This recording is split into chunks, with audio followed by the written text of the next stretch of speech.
welcome. We want to believe that you are doing very well. This is Marketplace Believers, an online platform that engages, equips, and encourages believers to say inawezekana. By the way, do you know there are various types of, there are so many things that kills leadership potential. And those leadership killers are either both, they are distributed, whether we are talking about church or whether we are talking about a government or whether we are talking in business, wherever it is, these are leadership killers. And we are simply saying know them, fix them, and avoid them before they kill you. My name is John Kimani. By the way, if it's your first time to be here, we are on air both on Instagram and on Facebook. That is John Kimani. You can find us there. You will learn, and please tell us where you're watching us from so that we can learn about these leadership killers, that you need to know them and avoid them and fix them before they kill you. They have killed a whole host of many leaders, and so it is very important for you to be able to avoid them. My name is John Kimani, and let's dive in. Why talk about leadership killers, or why talk about ministry killers? Somebody by the name of Robin S. Sharma made this quote: leadership is not a popularity contest. Leadership is not a popularity contest. It is about leaving your ego at the door. The name of the game is to lead without a title. I think that is very important. Let me say it again. Leadership is not a popularity contest. It's about leaving your ego at the door. The name of the game is to lead without title. Now, welcome to this leadership killers course. And every year the world mourns the loss of a potential leader who exists the world without becoming what God intended him to be. Now come to think about Samson for a minute, by the way. Now he made a suicidal prayer, and we read it that he shouted, "Let me die with the Philistine." He pushed against the columns as hard as he could. If you read the Bible, and the temple wall collapsed with the Philistine rulers and everyone else inside. Now it is said that Samson killed more people when he died than he killed his entire life, and this was simply a suicidal prayer. And one can be said that he died without accomplishing his purpose. But that is Bible. Let's come to Africa for a minute. There's an excellent article that I stumbled on by somebody called Zedi Alan Ntata. Zedi Alan Ntata, an anti-corruption and governance consultant. Zedi Alan is an anti-corruption and governance expert, and the title of the article is 7 Challenges of Leadership in Africa. 7 Challenges of Leadership in Africa. And let's begin by saying that in around the 1960s, of course, Africa was gaining freedom from the colonial masters of the day, and the colonial masters were actually packing up and leaving. There was a lot of promise that Africa would become a great continent, as it was during the Bible times. But again, as time went on, as we came to 1970s and 1980s, the hope and the promise of Africa becoming a great continent actually kept on waning, kept on dimming. And these are the 7 challenges that have made Africa to be branded a dark continent. Challenge number 1 is the policy of rewarding friends and punishing foes. The policy of rewarding friends and punishing enemies. It's very interesting that when you go out there, especially in those cities or in towns, there is a clear sign that is actually written, "No parking at this point." But you would find, as a variant, just a guy who comes and parks this very same spot that is written no parking. And when the authorities come and question why you parking here, the whole issue is there is a call from up above. I've been given, it's an order from above, you know. And we've also seen when a new political office, a new administration joins in, one of the things that they actually do is to try and punish the previous regime. We've seen it. We've seen where the former cronies of the former regime have been punished and they have been ambushed all over right center. You know why? Because that is one of the African way of leadership. We have also seen it is common practice, even without quoting names, of areas where somebody have been hired, have been offered a political office, or have been elected to a particular office. And what has actually happened is that this guy has gone back to his village and has corrected every relative, whether they are qualified for the jobs or whether they are not, and have fixed them, you know, into those job positions. And so it becomes a reward and punishment kind of an office. That means office holders, instead of discharging their duties, instead of doing that which they've been called to do within the rule of the law, what they have done is that they have circumvented the law so that they are able to reward their cronies, their political supporters, irrespective whether they are qualified or not qualified. At the end of the day, what this has really caused, it has actually continued to allow the general public to continue suffering, and we've seen rise and rise of demonstration within the African continent. Why? Because of the policy of rewarding friends and punishing the enemies. And so the campaign mantra in entering, in joining politics is not necessarily to improve the welfare of the people, but it's basically to try and reward his cronies and punish the enemies. And this is very typical in Africa. The second challenge that Nani talks about is nepotism. Nepotism is the second challenge. Now, Amnesty International, an organization that is charged with tracking, with encouraging and actually reporting bad governance, in 2010 report, that is 13 years ago, found that human rights in Africa have a grave effect, a very grave effect, especially on availability of basic services such as housing, water and water view. And again, as we've said, this actually leads to what we call strikes and mass protests. We've also seen, as we have already said, that it is not absurd, it is not really abnormal for to find that when an African leader is elected office, that he would hire their friends, irrespective of whether they are qualified or they are not qualified. You see, this article actually, let me quote what they say. Often, none of the officers have any qualifications for the post other than being the clan members. The price of nepotism causes complete failure of a country or organization to drop. Somebody may be asking, why is it that Africa is not able to develop?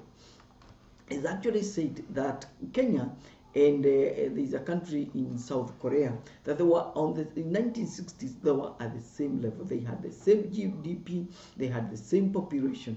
South Korea is way ahead, is actually among the developed countries.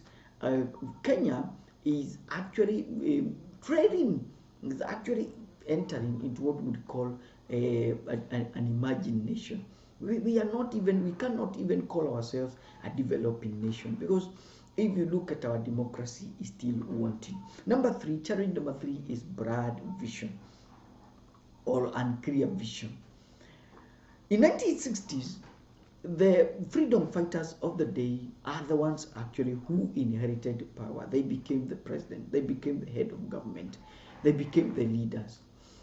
Now, very interesting, instead of them switching from freedom fighters to economic modernizers, they, interesting enough is that they continued with becoming the freedom fighters, fighting their own. They were so used to fighting that instead of switching or going through what we call a paradigm shift, understanding that, okay, we have stopped fighting, what we are doing right now is to develop our people, to be able to offer resources, to be able to offer to create a climate that can offer growth and economic prosperity. What they did is that they turned out to be greedy.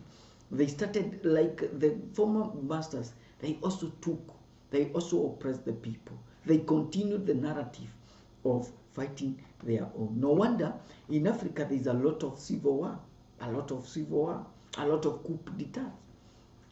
Those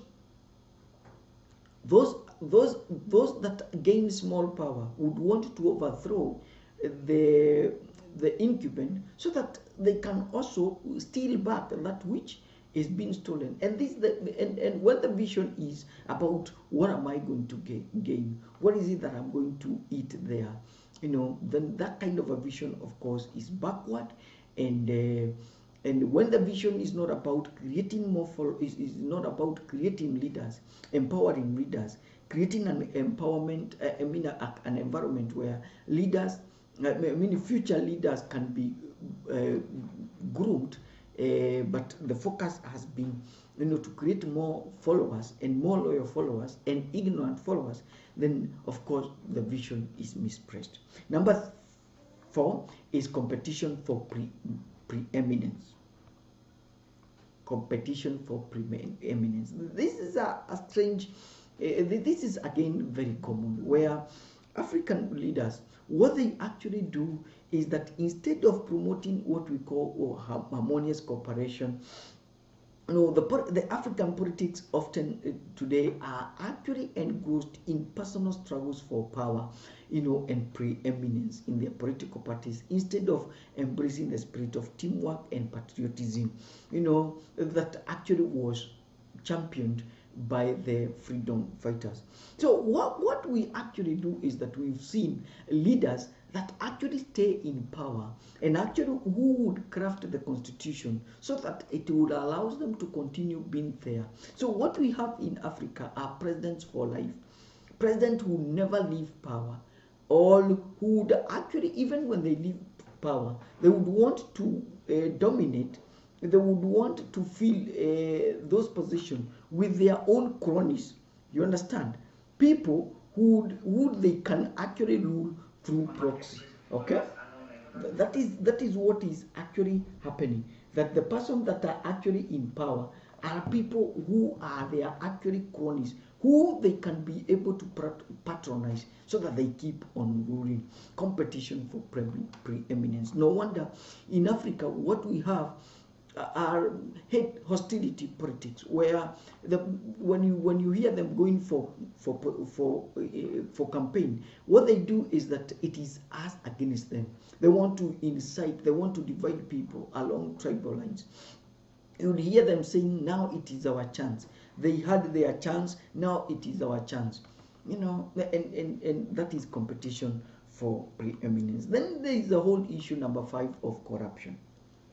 Kwame Nkrumah in 1957, in the new state of Ghana, actually cited in his inaugural speech, actually said that corruption is a big and a huge problem that has grave effect and that is affecting millions, not only in Ghana, but also in Africa in his time.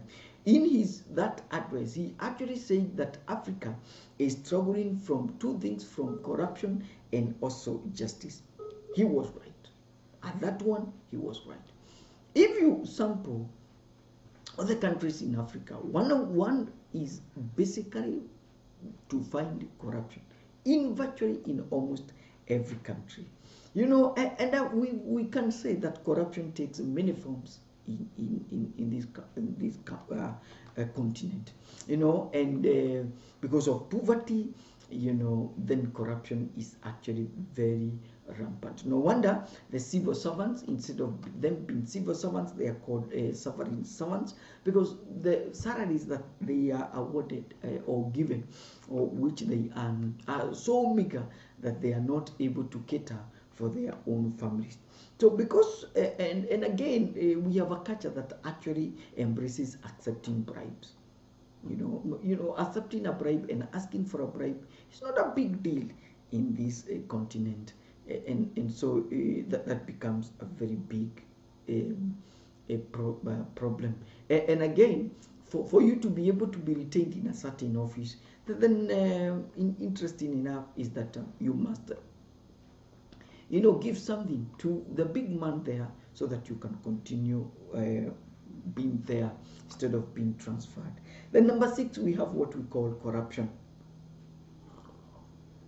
Dictatorship.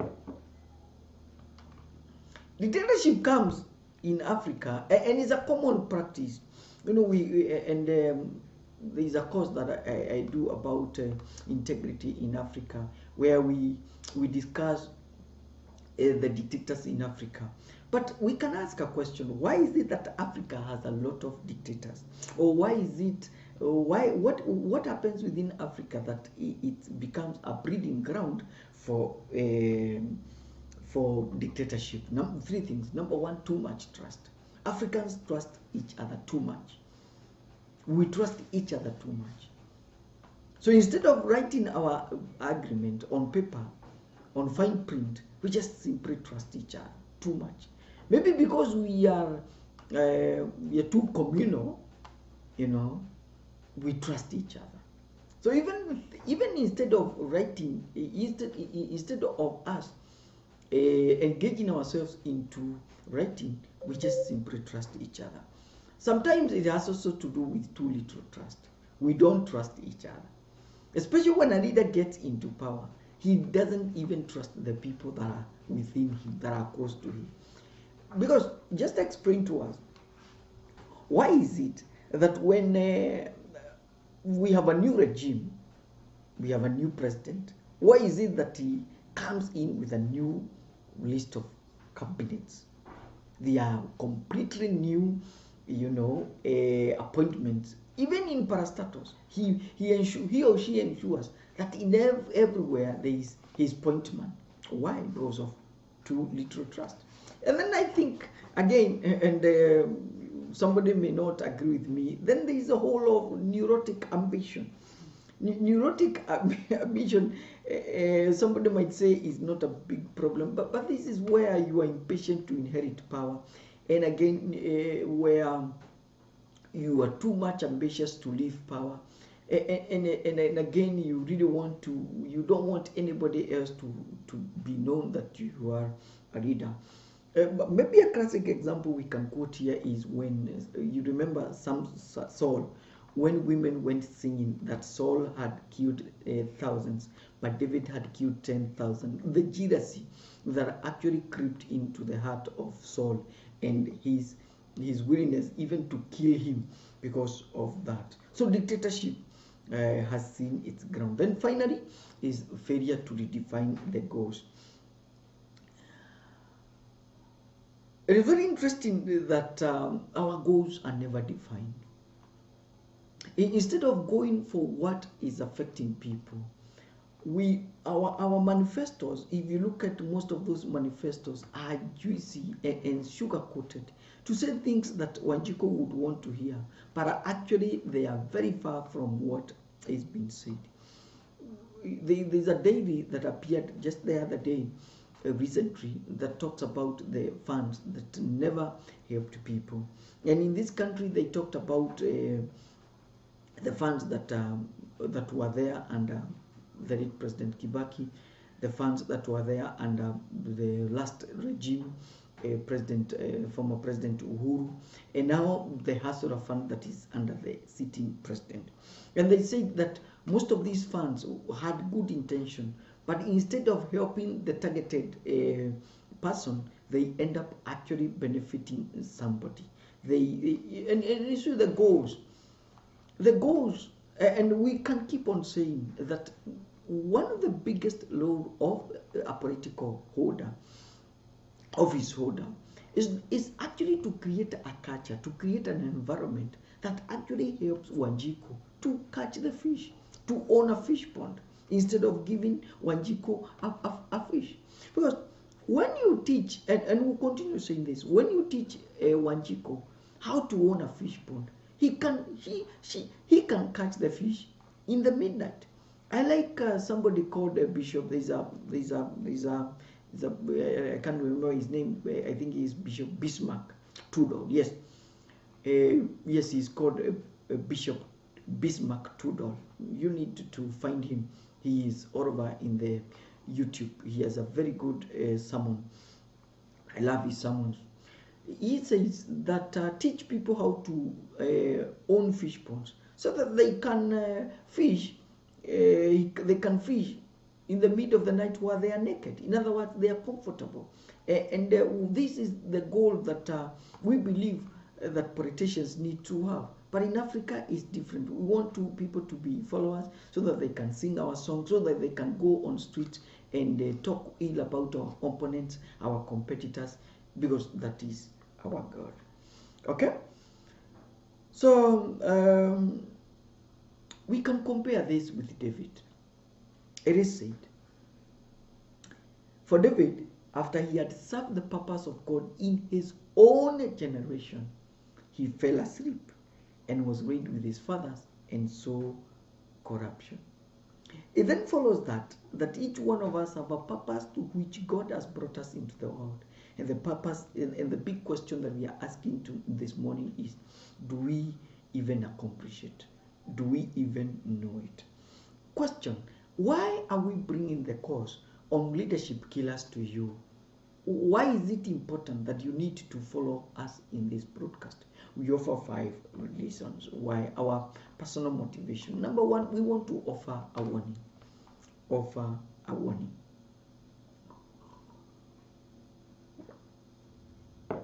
And the warning is very simple.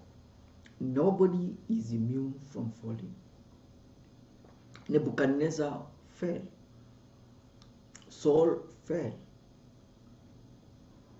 Okay? You cannot say that I'm too big to fall. Okay? You know, when you have that kind of attitude that I'm too big to fall, I cannot fall, I cannot sleep, then you are actually moving too quickly towards your own fall. So, purpose of this course is to offer a warning that anybody can fall. Number 2, we are also offering this course to you because we want to help leaders to live to their fullest potential. We do not want a scenario whereby leaders on their deathbed, they have unwritten books, they have unsung songs, they have undiscovered ideas, as well as untapped opportunities that surround them on their dead end. We do not want to go by the narrative of Myles Munroe that the wealthiest place in the world is the grave. Number 3, personal motivation. We also want to spot these leadership killers. We want to spot the leadership killers. You know, it is common sense you cannot fight that which you do not know. So it is very important for us to be able to understand, for us to be able to know, for us to be able to recognize these leadership killers or ministry killers and how they affect your life. And once we are able to raise the red flag, then we believe that the leaders will be a little bit cautious. You know, remember, the enemy would wish that these potential dangers remain unknown to us so that he can continue killing us because we do not know. Number 4, we want to encourage those that are affected. We want to encourage those that are affected. We want to encourage those that are affected. The leaders who are out there, who have been hit, who have been beat, who have been attacked by these leadership killers. You know, when these leadership killers come to them, it just dresses down their ego. You know, and they're not able to move up. They're not able to wake up. They're not able to stand up again, wipe off the dust, and move on. This course will be able to encourage you, those leaders that have been attacked and killed by these leadership killers. We want to offer them a second chance and tell them it is possible to pick up, it is possible to stand up, it is possible to stand up from your feet and continue. So this is an encouragement. And we've seen leaders who have actually fallen over these things. They have been killed by these leadership killers, which we will mention, but they've been able to stand. And then number 5, it's our hope that we shall offer advice to the current leaders. Offer advice to the current leaders. If you ask me, we can tell you this is like an advisory note to the existing leaders, to the emerging leaders, that as you lead, you need to be cautious. You just don't need to read for the sake of leading. You need to read with a lot of caution. And one of the greatest leaders' responsibility is to create an enabling environment. We need to come back to the leader, tap him or her on the back and tell him, hey, Madam Leader, Mr. Leader, this is your responsibility. Are you creating an enabling environment for followers to shift from followers to leaders? Are you helping the existing leaders to be able to lead well and to lead effectively? Because we're simply saying when the environment is actually toxic, these leadership killers or ministry killers, if you ask me, they are going to step in and they are going to wound the many and the existing leaders. Okay? So we encourage you that as we continue teaching this, please, we ask you to get a note, a good notebook, and please let this be personal. Ask yourself, am I affected by these leadership killers? Are they touching me? Are they have I seen them with somebody else? And how can I help them to be able to deal with them? A while ago, in the leading and in preparation of this lesson, I actually stumbled on a work by Aaron Brock. Very interesting. It says 100 ways to kill your church. 100 ways to kill your church, a mental checklist for people who love Christ bride. Very interesting. And this is what I found. We may not list the 10 of them, the 100 of them, otherwise it will take a lot of time and space, but we just went and looked at 10, the top 10. Okay, so I can call them a edited list of 10 reasons why killers, 110 ways to kill your church or to kill your organization or to kill your business. Number 1, avoid preaching the hard text of scripture. Avoid preaching the hard text of scripture. Within the government circles, we would say avoid reading sections of the Constitution that would benefit your people. Just quote the sections that actually oppress the people. Number 2, refuse to exercise church discipline. Refuse to exercise church discipline, more especially that the law is applied selectively. Government laws and policies are applied selectively. Ask for money a lot. And number 3, ask for money a lot. Keep on asking for money. I would you keep on asking for money. Number 4, only appoint your friends to leadership. Only appoint your friends to leadership. Okay. Number 5, cancel people that don't want to be cancelled. Cancel, as in canceling. Cancel people that don't want to be cancelled. Okay. Number 6, mimic someone else's preaching style. Mimic somebody preaching style. Okay.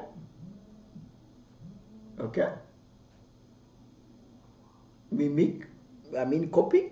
Number 7, appoint immature worship leaders to provided they are good musicians. those people that are immature, they are incompetent, they don't meet the threshold, appoint them. And then number 8, only appoint worthy people to leadership.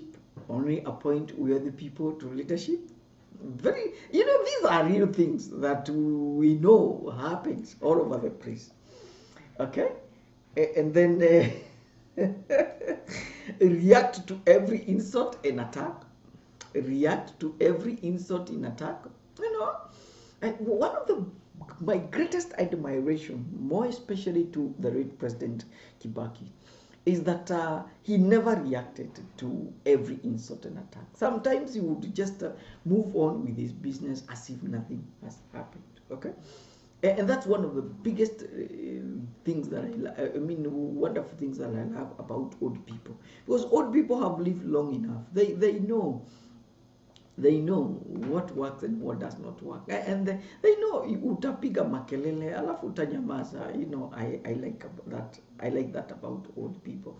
And then number 10, things that will kill your child is that your organization, for that matter, is that never address sexual sin or teach God's prescription about sex and marriage. Never address sexual sin or teach God's description about sex and marriage. Within the political circles, we would actually say, or social circles, never address corruption, never talk about corruption, never speak ill about corruption, and again, never talk about the use of corruption, and actually never have anybody, especially your cronies, being arrested because of corruption. That's the version we would put it. So we can pose for a question. Who is responsible for killing organization? Now, before you look on who to blame, because we are very quick on looking on who to blame, listen to this story. I need us to share with us story. So, story comes. Now, a mob of youths invaded a worship service while it was midway with claims that they had discovered the person who was responsible for stealing items in the church. Okay? Everyone was surprised. Of course, everyone was surprised, but happy that finally they would know the culprit. The culprit was covered. The members were to come one by one and cover the face, see the person, and then sit down quietly. Okay? At the end of it, the members would mention the identity. The members would mention the identity.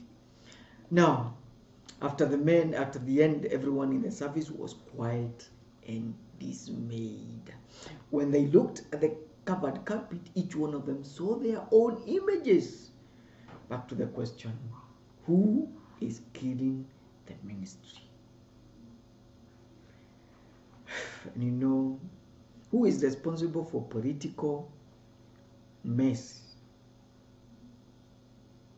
Who is responsible for corruption? Who can we blame when things go wrong in this country? And the answer is simple.